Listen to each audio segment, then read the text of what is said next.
on va devant vous feuilleter quelques pages de l'histoire Apple. C'est vrai qu'en son temps, quand nous sommes arrivés dans la société, elle était entièrement vide, il n'y avait absolument rien, aucun moyen.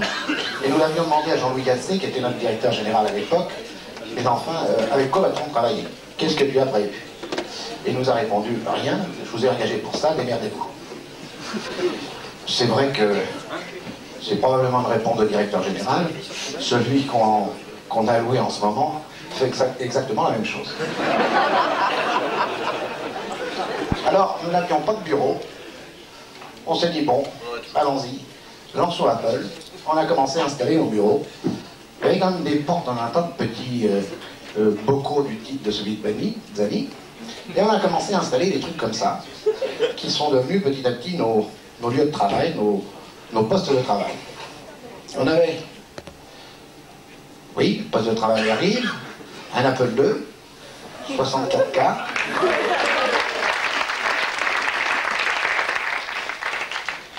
QWERTY, extensible, c'était le troisième de la gamme, il y en avait deux autres, 16K et 32K, rendez-vous compte du chemin qu'on a fait depuis. En moyen téléphonique, c'était super, on avait un standard avec 6 lignes groupées, et des vieux téléphones à pédales qui nous amènent gentiment à Almaz. Alors ce truc-là, je ne l'aime pas très bien, je le déteste d'ailleurs, parce que, d'ailleurs je le déteste tellement que je vais le foutre en l'air. Le premier coup de téléphone que j'ai eu là-dessus, je me suis dit, mon Dieu, est-ce le début d'un grand cauchemar? Vraiment pas. Eh ben si. C'était Jean-Louis qui demandait le chip estimate. Ensuite, en matière d'informatique, il n'y avait pas de département informatique, alors c'était clair, mais quand même, on avait deux écrans, voilà, en voilà un, deux VT100 qui étaient un localisé à la comptabilité, l'autre à la distribution, relié sans ligne spécialisée d'ailleurs à un PDP 1170 basé à Zeist. Pas celui-là, c'est le nôtre. Et il faut savoir à l'époque que le temps de réponse de ce genre de saloperie était à peu près 3 minutes par un item. Alors bon, le chip estimate, mon pauvre ami, rendez-vous compte. Ensuite, eh bien entendu, pas de siège. Alors on a fait nos sièges, avec des saloperies qu'on avait trouvées dans des vieux entrepôts. Voilà les sièges. Et à peu près la vingtaine de personnes qui ont constitué Apple France au début avaient à peu près ce genre de choses pour travailler. Oui, comme ils disent, Annie, j'étais pas là, heureusement. Ils auraient pété nos jolis fauteuils. Alors, il n'y avait pas de service généreux non plus. Et à l'époque, avant de partir aux États-Unis, Louis Calvarin était le patron du service après-vente. Tout à fait polyvalent. Alors, Louis s'occupait de toute la maintenance du bâtiment, de l'électricité qui pétait toutes les 5 minutes, surtout quand on mettait la photocopieuse Kodak en route pour tirer Apple Hebdo tous les vendredis. Une autre chose qu'on peut vous montrer, c'est la première page d'Apple Hebdo, que voilà, sortie la première semaine de janvier 82. Et ce que nous étions à l'époque, c'était pas Apple France, ça s'appelait Apple Cédrin. Alors pourquoi Apple Cédrin? Parce que le gouvernement français n'avait pas autorisé Apple à faire commerce en France. On avait donc créé une petite SARL de 20 000 balles, toujours une SARL, avec un gérant d'ailleurs, révocable ad nutum sans indemnité. Et pourquoi Cédrin? Ce sont là les 3 premières lettres du nom de Gasset, les 3 dernières, pardon, et de la rue là où il habitait, le général Landrin. Si je m'en rappelais plus. Alors enchaîner maintenant, si j'ai tout fait. Non, je n'ai pas tout fait. On a eu un événement au début de la société. On n'y pensait pas lorsque nous sommes véritablement arrivés pour la lancer. Cette mise en place dont je vous parle a été faite en décembre 81. On s'est donc présenté le 4 janvier 82. On a ouvert la société et là, un gentil petit déjeuner nous attendait avec une bouteille de champagne. On a donc commencé Apple France avec une bouteille de champagne qu'on ne va pas boire devant vous quand même. On ira boire le verre de l'amitié avec vous dans un instant. Et Apple France était parti. Voilà donc pour la première entrée en matière. Et on a maintenant quelques petites séries de diapos. Rassurez-vous, c'est pour la tronche à Bono. À vous montrer. Vous avez là le premier organigramme de la société. Alors regardez donc, pas de service informatique, je l'ai dit, pas de département ressources humaines, pas de marketing, c'est quand même incroyable. Alors évidemment, un directeur général, poste incontournable, même encore maintenant, propre et au figuré.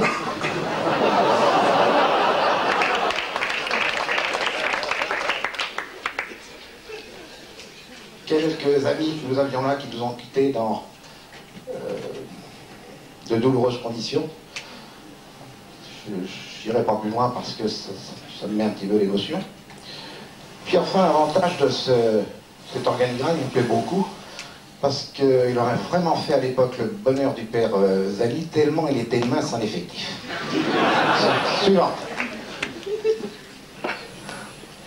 Alors vous avez là la vue du bâtiment où vous êtes, avant réparation ou avant réfection, si je puis dire, une vue arrière sur ce qui est maintenant la cafétéria, et cet ensemble est remplacé par la verrière. Vous voyez donc qu'à l'époque, c'était quand même un petit peu sinistre, ça faisait même un petit peu de blocos. Suivante, s'il vous plaît. Alors voilà Apple maintenant tel qu'il est, mais je me demande ce que ça fout là, ça. C'est une vacherie qu'on nous a faite. C'est peut-être pour montrer un sigle que nous avions à l'époque. C'est vrai qu'on peinturerait un petit peu tout pour nous faire de la pub, on n'avait pas de rond. Même les petites 4L que nous avions, c'était pas des Mercedes, ce n'était que des 4L, et ça marchait bien, étaient aussi décorés aux couleurs d'Apple. La suivante, je vous prie. Alors ça, c'est les anciens entrepôts. C'était en fait des entrepôts d'une société qui occupait les lieux à l'époque et qui faisait de la machine-outil. Alors pas de quai, rien, des conditions épouvantables, pas de rack. Et c'est là-dedans que nous allons commencer à importer les premiers produits d'Apple France, qu'on va peut-être voir dans la suivante, si on me l'envoie. Le voilà. Alors on espérait un camion irlandais, manque de peau, c'était un Gouda. Déjà qu'on ne les aimait pas beaucoup. C'était donc là-dedans tous les périphériques nécessaires à l'époque pour nos matériels. Il faut savoir que là on a un petit peu triché, cet écran que vous voyez sur l'Apple II est arrivé beaucoup plus tard, c'est un écran Philips. Apple n'avait pas d'écran du tout sous sa marque et nous achetions déjà des naps à l'extérieur pour tenter de livrer un ensemble cohérent et opérationnel aux clients. Alors ça c'est l'entrepôt tel qu'il a commencé au début, avec un espèce de Fenwick qui n'avait de nom que Fenwick, à pompe. Regardez la difficulté qu'elle se pauvre bonhomme, il y avait 3 personnes à l'entrepôt, vous l'avez vu sur la diapositive de l'organigramme. C'était donc en même temps le déchargement du premier matériel Apple arrivant de l'Europe. Suivant. Le SAV. Le SAV de l'époque, 3 personnes. Alors il faut dire que là aussi on avait démarré dans des conditions extrêmement difficiles parce que Maurice vous le dirait mieux que moi, Apple ne porte pas encore assez son attention sur le service après-vente, ça a bien changé, merci, Dieu merci, depuis. Mais enfin, il y avait très peu de pièces détachées et dès le premier mois d'activité, on commençait quand même déjà à galérer pour les réparations. Mais on avait quand même mis, à l'époque 3 ténors, il y en a eu d'autres depuis, rassurez-vous. Et dès les premiers jours d'activité ou les premiers mois, on a quand même pu assurer la maintenance et la réparation aux clients. Suivante. Alors ça c'est le bâtiment actuel en réfection. Et il faut savoir qu'à partir de 84, Apple avait déjà une croissance tout à fait significative et la corporation, la commandanture, AS comme vous dites, avait décidé, nous avait autorisé à étendre et élargir nos bâtiments. Mais seulement le problème était où allons-nous mettre le personnel, même si nous étions en petit nombre, il fallait quand même les jours. Alors je pense qu'on va peut-être voir où on était dans la diapo suivante. Et non. Manque de peau. Alors c'était aussi une utilisation de nos palettes, puisqu'on n'avait toujours pas de rond pour payer des jolies ou autres. On faisait les feux de la Saint-Jean avec les vieilles palettes et déjà on collait les nappes que Jean-Louis avait inventé avant les marketeux et que bien entendu nous ne vendions pas. Suivante. Et alors voilà les Algeco. Je vous disais tout à l'heure qu'il fallait bien, pendant la réfection du bâtiment actuel tel que vous le connaissez, l'endroit où vous êtes était une cave, on ne savait même pas qu'elle existait, c'est un architecte qui l'a découvert, on a donc eu l'idée d'en faire un amphithéâtre, nous y voilà. Et pendant ce temps-là, on a opéré dans ces engins où il faisait à peine 2 degrés l'hiver, tellement c'était mal chauffé. On a donc dû opérer un peu plus d'une année, qui était essentiellement en 84, une année de croissance assez importante pour Apple France. Et c'est même en descente qu'on a pété tous les records, puisque de 2000 ordinateurs par mois que nous vendions, je dirais en vitesse de croisière, décembre 84 était 20 000. Alors ça l'a vraiment bousculé, mais on a tenu coup. On a travaillé 21h sur 24, je n'aurais pas dû le dire. J'ai dit, peut-être me le demander à nouveau, nom de Dieu. Suivante. Ah ben c'est tout. C'est tout pour l'instant. Alors la suite.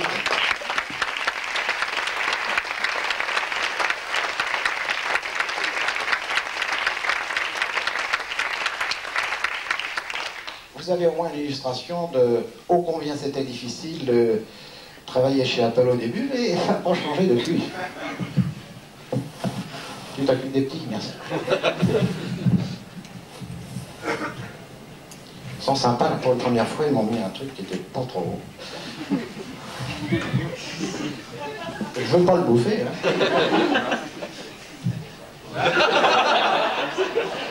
Il y a un mec qui pourrait pas travailler à la distribution.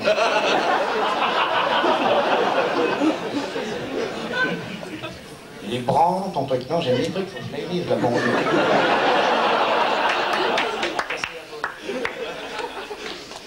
Bon, on va maintenant procéder à la remise des pommes d'or, les 10 valeureux qui nous restent, si vous me permettez le pluriel, j'en étais. Je vais donc commencer par le roi. Ça marche pas très bien. Trop près ou trop loin, faut choix après. Bon. Alors, notre premier bonhomme, le revoilà. Merci. Ça va mieux là? Alors notre premier homme, curieusement, a débuté à Apple Europe, mais il a vite rejoint Apple France pour participer aux activités dans le service distribution. Mais ses goûts naturels le portaient vers l'informatique, c'est pourquoi il nous a demandé un congé sabbatique d'une année pour poursuivre ses études en informatique. Endroit où il se trouve actuellement. Vous avez déjà là au passage un bel exemple de mutation interne et je dirais de changement de métier, un terme qui plaît beaucoup à notre directeur général. Il était et est toujours du minceur légendaire, de sorte que, comme le rappelle souvent mon ami Maurice, vous lui collez une tomate en photo, ça ne le fera pas grossir, à coup sûr. Il allie à la fois gentillesse, efficacité et discrétion. Si vous rencontrez un homme de sa qualité, téléphonez-moi, j'équipe immédiatement le Terzani de Boulkies et je l'embauche. Je dînais hier soir avec La Rochefoucauld qui m'a dit à son égard, nous avons tous assez de force pour supporter les mots d'autrui. C'est bien son cas. Je vais donc demander à Yvan Vidro, Yagodo, Nomuno,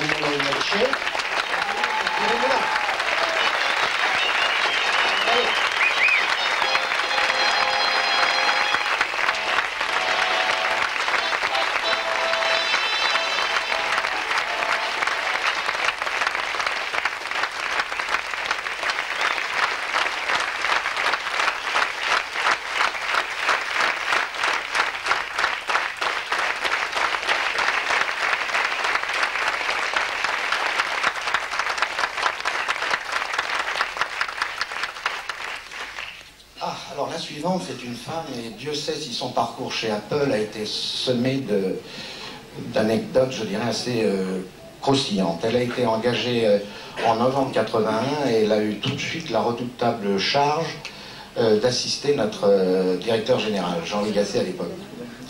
Et au départ de celui-ci, elle devint l'assistante du directeur du marketing, c'était en 85, je veux dire notre spécialiste des allers-retours, NVListe, il est là.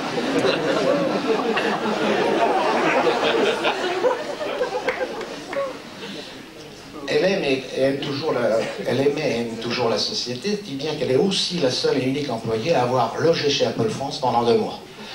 Effectivement, à l'occasion d'un changement d'appartement, il y a eu un gap, comme on dit, et les locaux que vous avez maintenant en cafétéria possédaient un petit logement qui était celui du gardien. Elle l'a donc occupé pendant 2 mois avec sa fille. Ce qui était tout à fait sympatoche, parce que quand on faisait les inventaires la nuit, le soir, on allait donc casser la croûte dans la petite cafétéria, c'était pas ce qu'on avait. Elle sortait en robe de chambre et prenait le repas avec nous. Alors non seulement les gens aiment les produits chez Apple, mais ils finissent par s'aimer eux-mêmes. Elle est donc aussi la première personne qui a épousé un employé Apple. Bon, c'était un vendeur. Bonhomme dit que c'est pour des raisons de séduction. Bon, bien. Si la séduction est à la vente, peut-être. Bon. Ah, mais il a quelque chose d'extraordinaire. Elle est aussi la seule employée Apple à avoir participé à des négociations secrètes, je dis bien secrètes, entre Apple France et le gouvernement français. C'est tellement secret qu'il n'en est rien sorti. Et comme elle était la spécialiste, et même peut-être encore de tâches dures et redoutables, lorsque Steve Jobs venait en France, elle devait organiser son emploi du temps professionnel et privé. Alors comme j'ai dîné hier soir avec beaucoup d'écrivains, j'en ai rencontré un autre qui m'a parlé d'elle, ou plutôt de son travail, et il dit à son propos, c'est Jacques Bainville, oui, excusez-moi, oui. Et si les vieux se répètent et les jeunes n'ont rien à dire, l'ennui est réciproque. Elle est maintenant aux ressources humaines, c'est notre ami Daniel Mao.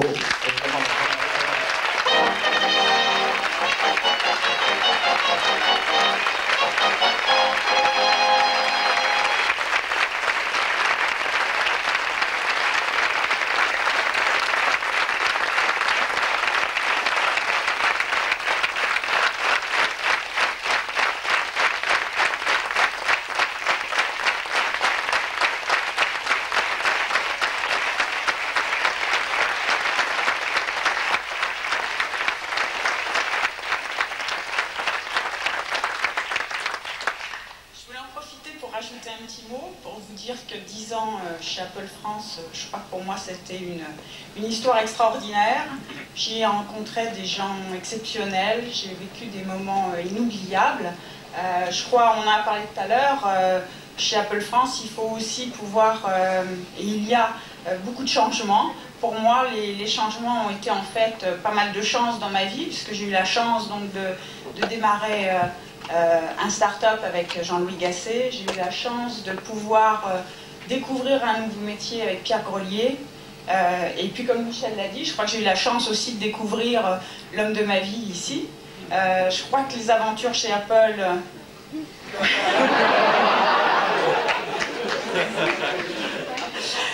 Je voulais juste te dire aussi que je suis absolument certaine qu'il y a encore plein de belles aventures chez Apple et que vous me verrez sûrement encore pendant un bon moment.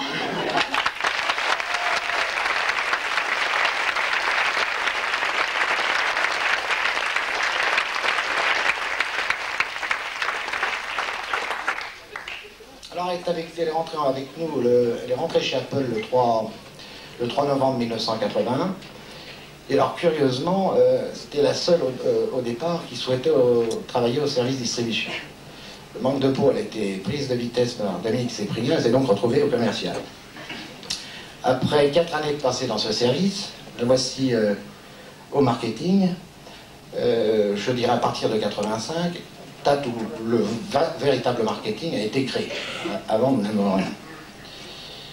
Elle est aussi en charge, elle a été en charge de l'organisation de nos Apple Expo, notamment celui de 89 de triste mémoire, parce que Dieu sait si celui-là était dur à préparer, pour elle et pour tout le monde. Et elle s'occupait seule, au tout début d'Apple France, de la mise en place et du routage de l'Apple Hebdo que nous vous avons montré. Elle se coltinait elle seule les 650 exemplaires que nous expédions à l'époque. Alors, dans mon club d'écrivains que j'ai vu hier, j'ai rencontré Albert Camus, et qui me dit à son propos, là où la lucidité règne, l'échelle des valeurs est inutile. C'est Marie-Françoise Weinberg, et je demande à notre ami...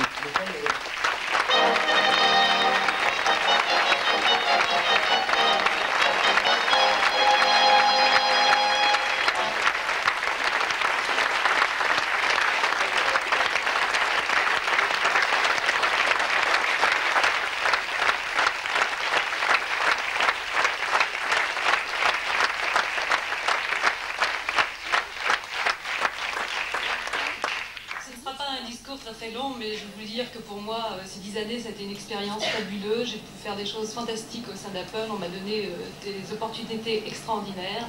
Je n'oublierai jamais les personnes qui m'ont aidé, qui m'ont fait confiance, toutes les personnes qui m'ont accompagné pendant toute cette période. Et je souhaite à chacun de vous d'avoir autant de possibilités, d'opportunités.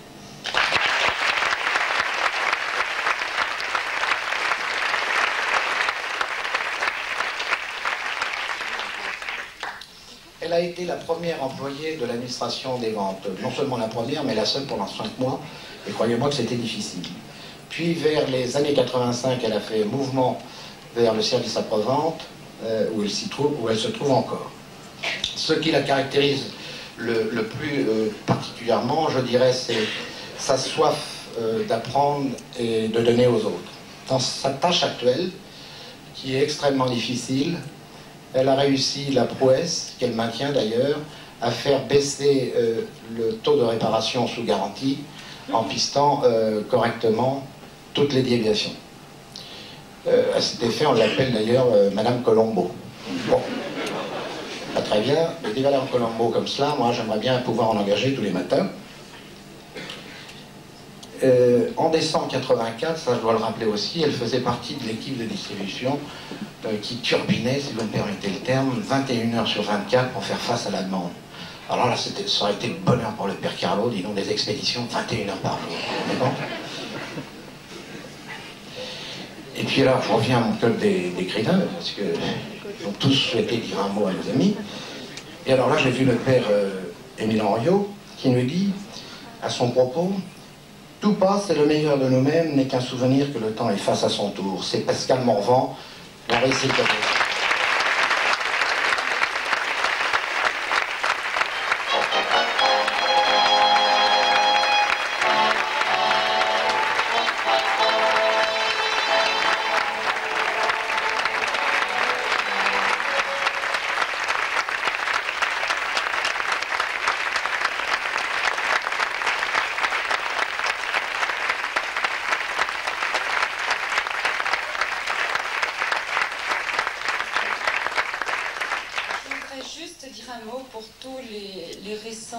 Personnes qui ont été embauchées chez Apple et qui peuvent avoir peur un peu de cette grande maison.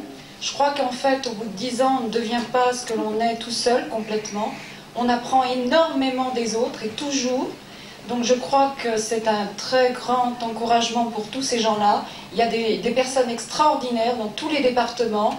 Et je crois qu'on peut s'appuyer les uns sur les autres pour faire vraiment un travail d'équipe et continuer vraiment à faire le maximum, même dans les plus mauvaises conditions. Finalement, on les oublie, ces mauvaises conditions, et on ne pense qu'au bon moment. Et finalement, moi, au bout de ces 10 ans, je ne pense vraiment que des bonnes choses. Hein. Voilà, c'est tout ce que je...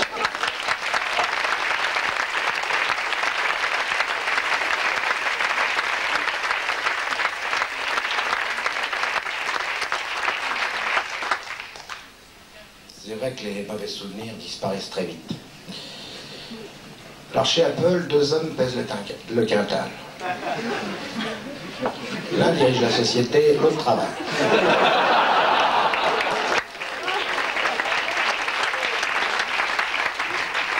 Je vais vous parler du deuxième.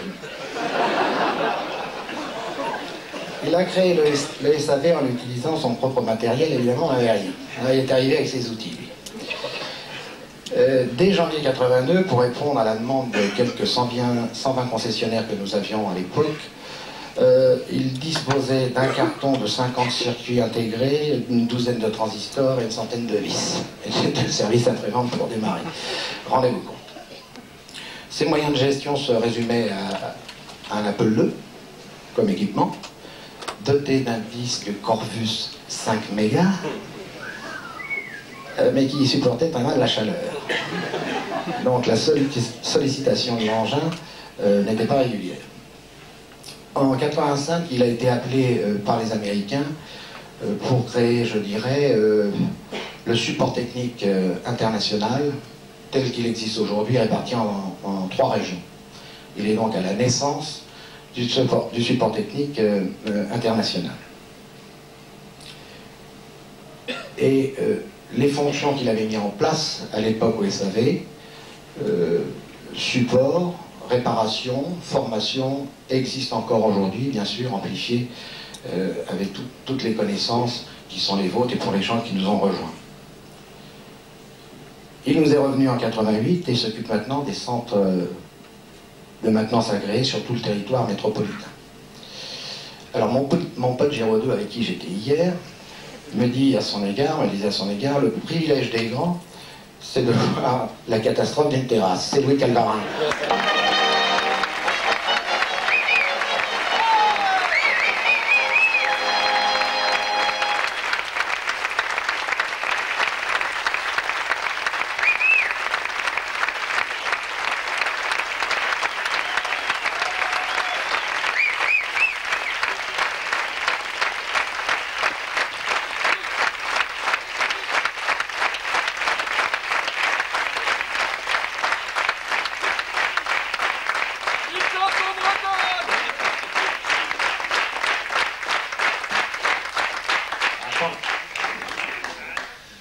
Merci à vous. Vous savez, quand on reçoit un diplôme, que ce soit ici ou aux États-Unis, il est coutume de remercier, bon, je ne vais pas faire dans le standard, mais néanmoins, sur ces 10 ans, il y a 4 personnes ou groupes de personnes qui ont marqué ces 10 ans pour moi.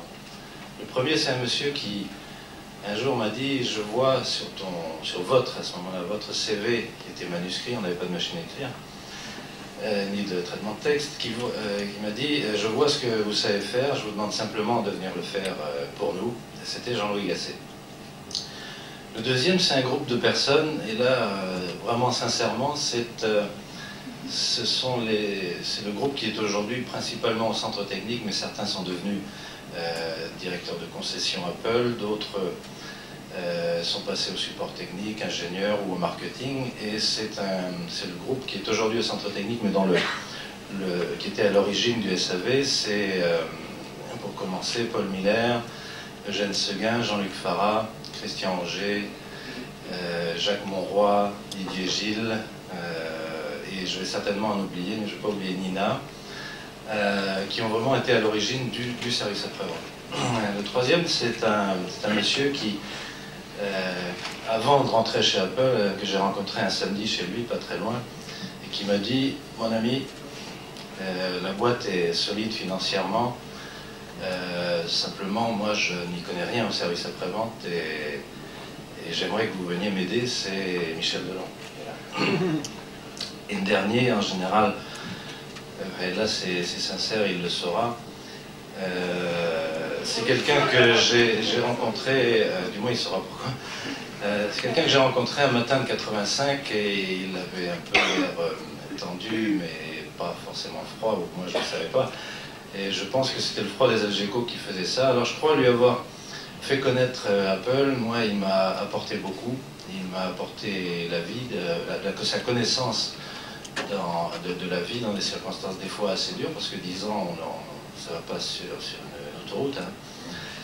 Et vraiment c'est pour moi au sein d'Apple et un peu partout le manager le plus humain qui m'a été donné de travailler avec, c'est Maurice Lenoir.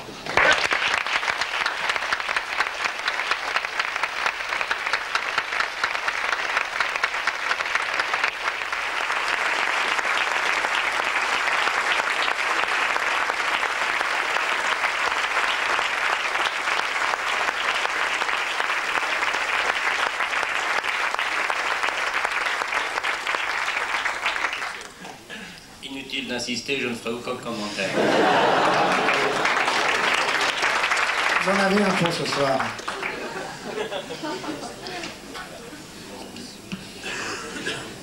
Ah, il m'a relevé le truc, là, voyez. Comme beaucoup d'entre nous, elle était véritablement multifonction, puisque nous étions très peu, il fallait participer à beaucoup de travaux. J'irais même jusqu'à dire de ménage. Mais ça elle l'a fait. Ça variait entre les remplacements d'hôtesse de standard, de gardiennage et de son poste actuel, qui est le même depuis le début, ou à quelques variantes près, au crédit. En 1982, au tout début, les moyens étaient tout à fait précaires. Et ce que j'ai peut-être oublié de vous dire tout à l'heure, c'est que l'anecdote qui la concerne, tout particulièrement sera significative, il n'y avait pas de car. Alors avec son ami Daniel, l'hiver, on rentrait chez elle, à pied, à Massy-Palaiseau. Elle se tapait Massy-Palaiseau, les Ulysses, aller-retour tous les jours, rendez-vous compte. Même Platon, il l'aurait pas fait. Lorsqu'elle nous a rejoint un samedi matin de grisaille, alors que nous faisions la mise en place, personne ne pensait que ça devait être une employée Apple. Elle était pourtant engagée, elle était toute petite, elle ne parlait pas tout à fait bien le français à l'époque, s'est rattrapée depuis. On se disait, mais nom de Dieu, qu'est-ce que c'est que cette petite gitane qui va nous demander du fric, on ne prendra pas encore. C'était pas une petite gitane, c'était Alma Zamara.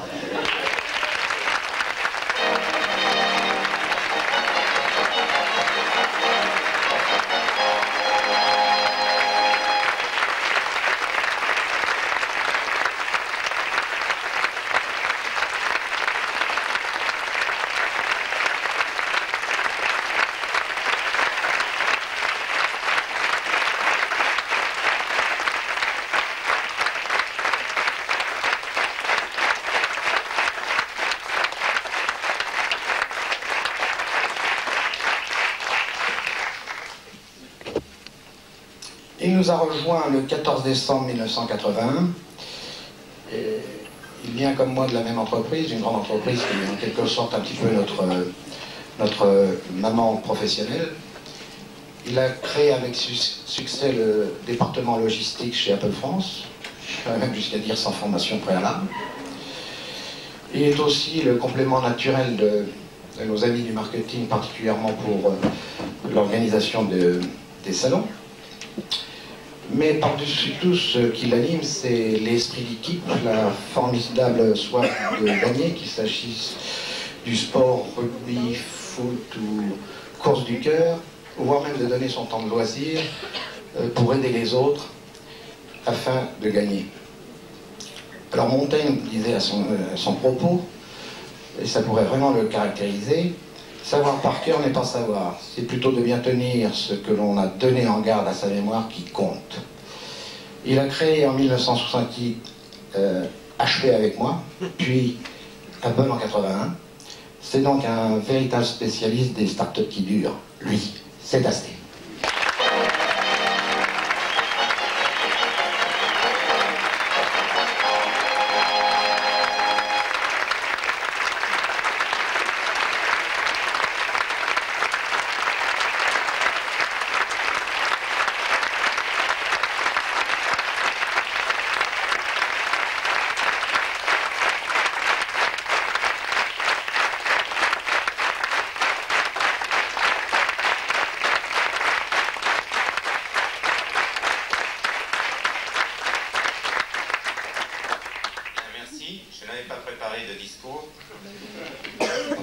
Mais je pense que je vais en faire un tout petit. Je voudrais associer à la réussite de ces 10 ans toute mon équipe, parce que je crois sans une équipe on n'est rien, et je crois aussi qu'elle peut le prouver, puisque je dois posséder l'équipe la plus ancienne de la société.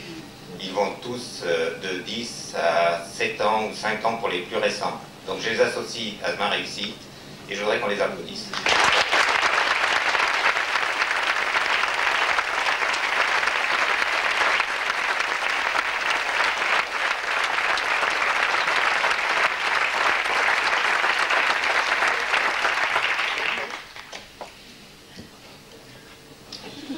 c'est la plus vieille entreprise de France. Non, pas par l'âge, mais par le temps de présence. Bruno Henrique. Elle occupait une partie de ses... Ouais, tu veux pas me noter? Non, non plus.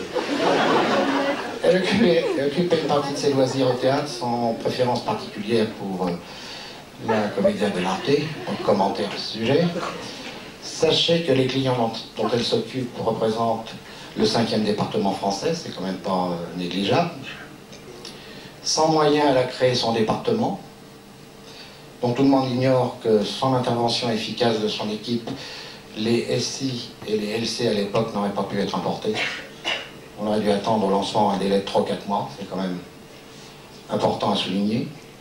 Au cours de ces 3 dernières années, elle a fait économiser, réorganisation, non seulement de son travail, mais des contacts avec les fournisseurs, quelques 3 millions de francs. Après ça, mon petit épicier Lombard pourrait toujours me dire que les services de support ne servent à rien, ou n'apportent pas de valeur ajoutée. Elle a été, avant de s'occuper de son département, il prend des notes? Bon, d'accord. D'accord, infutez, chef. Infutez. Elle a été aussi l'assistante pendant 6 ans du département de distribution et au tout début du SAV. Elle a participé à un commando. Alors ça, c'est un truc qui aurait fait plaisir à Zali. À l'époque, nous étions trouvés devant une situation où il n'y avait plus de produits en entrepôt. Mais tout était à Zeist. Et ces chiens de Gouda ne voulaient pas nous les envoyer, ils étaient en vacances. Alors j'ai mis en place un commando. Elle en faisait partie avec Jean-Pierre Tastet et Joël Florent. Et en 2 heures, ils sont partis à Zeist. Et 2 jours après, j'avais 4 camions. Ça, c'était sympathique à signaler. Alors, elle, en ce qui la concerne, j'étais donc hier soir avec les gens dont je vous parlais, j'ai vu Cocteau. Et alors, Cocteau me dit, à propos de Dominique, qu'il faut être une femme vivante et une artiste posthume.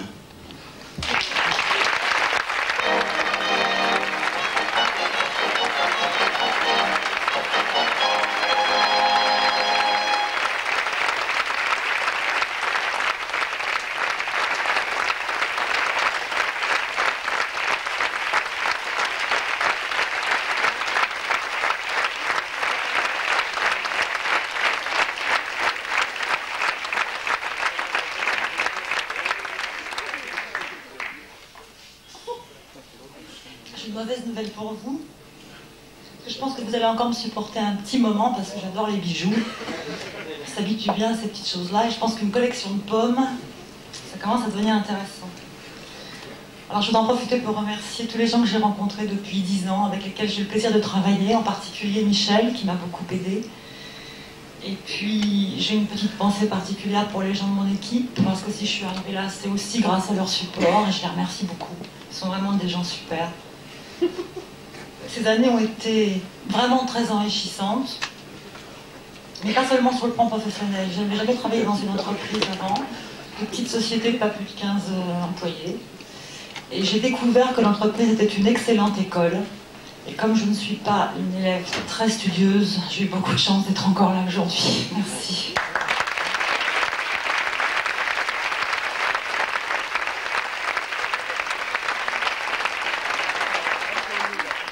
Je voudrais aussi associer cette fête de remise des pommes des 10 ans à quelqu'un qui n'est pas là pour l'instant parce qu'il a déjà eu sa pomme. Il s'agit de Paul Miller qui était avec nous au début, il y a 10 ans, et qui depuis était parti faire un petit tour un peu l'Europe. Et puis comme il s'ennuyait de nous, ben, il est revenu. Alors j'associe à cette fête et je lui fais toutes mes félicitations aussi.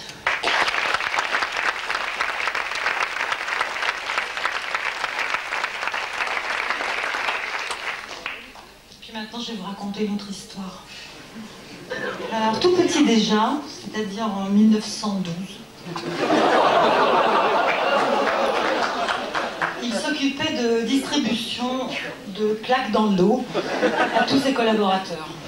À cette époque, il n'était pas rare de rencontrer une automobile traversant la zone de Courtabœuf sans chauffeur.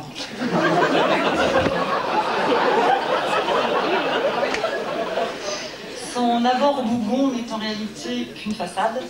Pour tester la réactivité de son interlocuteur, aller droit à l'objectif qui en satisfait plus d'un ici. Les shipping. qui découle directement des les bookings, qui, comme tout le monde le sait, génèrent les billings. Il faut dire que pour cela, il a été à bonne école, une école de pilotage, avec Jackie Stewart, himself. Cet ancien parachutiste s'est également déclenché l'opération comme dont je vous parlais tout à l'heure, sous les entrepôts de Zeist, où ses chers produits étaient séquestrés. Il a reçu l'award du King of Distribution, qui lui a été décerné par la Queen de Distribution, Bruce Larson, Transport Manager à Cupertino. Il est l'inventeur mondial, mondialement connu et unique en son genre, de plusieurs milliers de surnoms et sobriquets, pour lesquels un lexique est non seulement nécessaire, mais j'ai une bonne nouvelle pour vous, c'est d'ores et déjà prévu au budget publication. Merci François. Alors on n'en citera ici que quelques-uns, on va prendre les plus connus. Du Pont Nord et du Pont Sud, Zaza la Menace, le Gascon, Polo les Diams, amusez-vous bien, hein, le Cyclope, le Sommelier de Bercy, les Mutuelles du Mans. J'en ai plein d'autres, un petit peu moins évidents au premier abord, je ne sais pas si je vais les... Non, je ne vais pas les dire tous. Plutôt un petit comme ça, tiens, Ben Jésuite,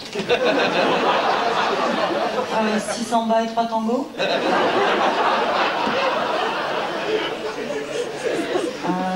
Nobody,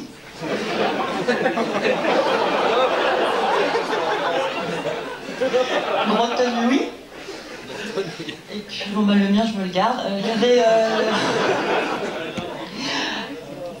facile, l'Hirondelle des Faubourgs. Alors? Ah bah alors? Ah, réfléchir, je vous donnerai le dictionnaire. Alors il a été également le premier importateur d'un procédé qui en son temps a révolutionné les techniques de distribution pratiquées jusque-là. Spock avec le slip sheet. Non, c'est pas du tout ce que vous croyez. C'est un programme réservé aux initiés, uniquement. Alors enfin, il a breveté une méthode mal connue mais très utilisée de travail en groupe. La position du mouchonnet dormant. Maintenant, je voudrais demander à Carlo de bien venir sur la scène pour remettre la pomme à Mister Michel Papy Delay.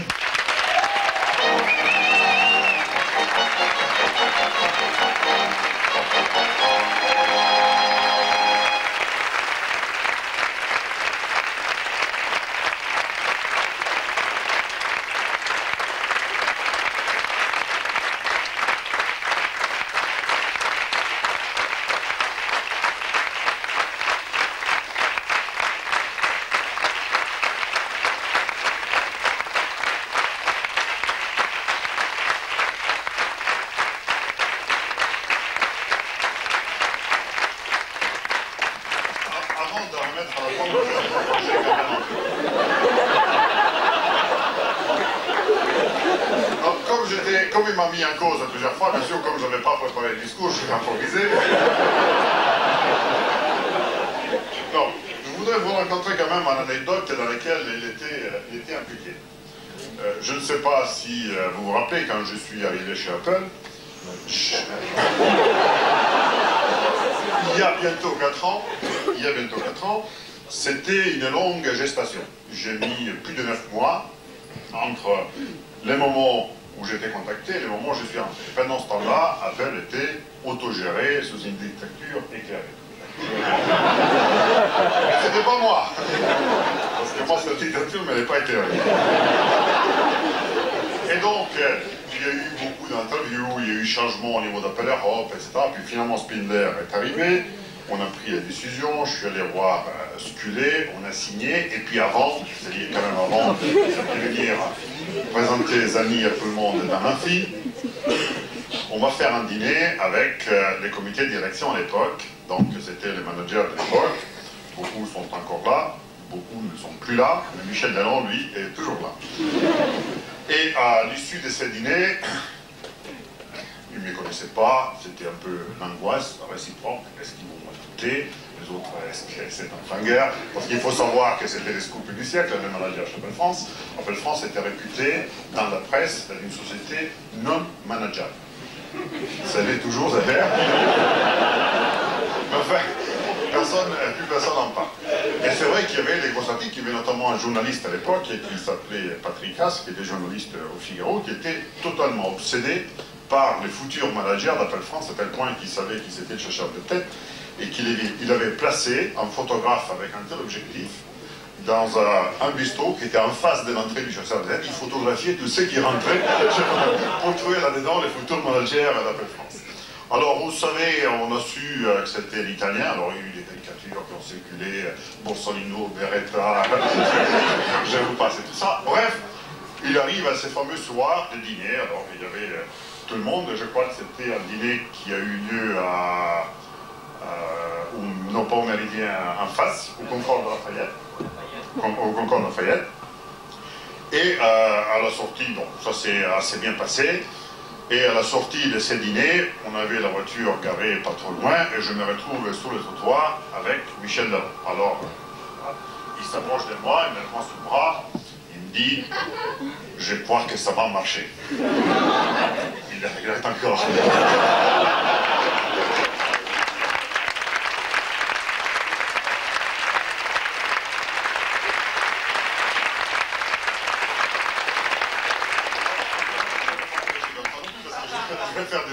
J'ai la pomme là. Ça te part pas avec. Alors, et je voudrais raconter ce qui concerne Michel, une autre anecdote, parce qu'il il est là depuis 10 ans, il y en a beaucoup, tous ceux qui sont là notamment, ils sont là à cause de leur mérite, parce qu'ils sont impliqués, parce qu'ils ont contribué, lui il est là à cause de sa taille. Je veux dire, chaque fois qu'il y a un problème, on ne le voyait jamais. Le problème qui est passé, là, c'est une façon que... Mais c'était pas ça l'anecdote. L'anecdote, c'est que... c'est quand même, c'est un type qui, malgré son calme comme ça, il est très fébrile et très agité, et il court tout le temps.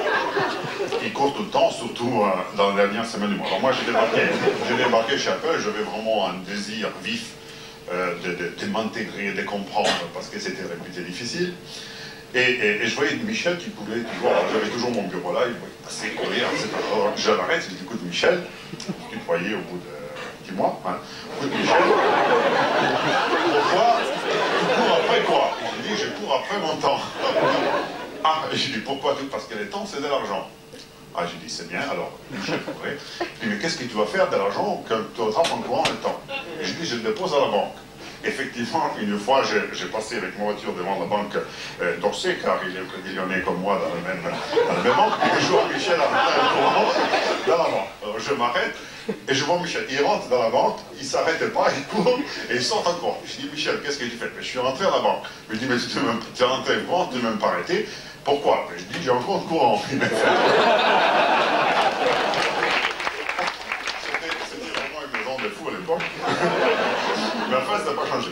Et puis alors, les messages codés sublimes qu'il m'a donné un jour, c'est qu'il passait devant là, j'ai l'appel, je voulais bien sûr lui demander du shipping et du billing, j'ai dit, Michel, il me dit, j'ai pas le temps. Et comme le temps, c'est de l'argent, c'était la façon qu'il avait demandé une augmentation d'argent. Il y a un message codé. Voilà, on a tout dit sur Michel, je crois que c'est l'ancêtre vénérable d'Appel France, c'est celui que tout le monde aime, c'est celui que je suis fier d'avoir pour ami, et je suis particulièrement fier d'y en mettre.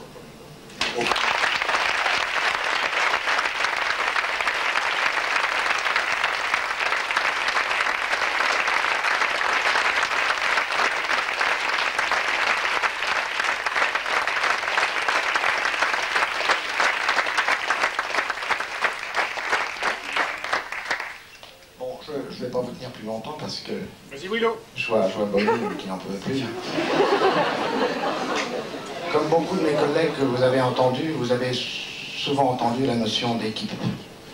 Et c'est vrai, moi je suis persuadé qu'un manager, quelles que soient ses qualités, bonnes ou mauvaises, ce bonhomme n'est strictement rien sans son équipe. Rien.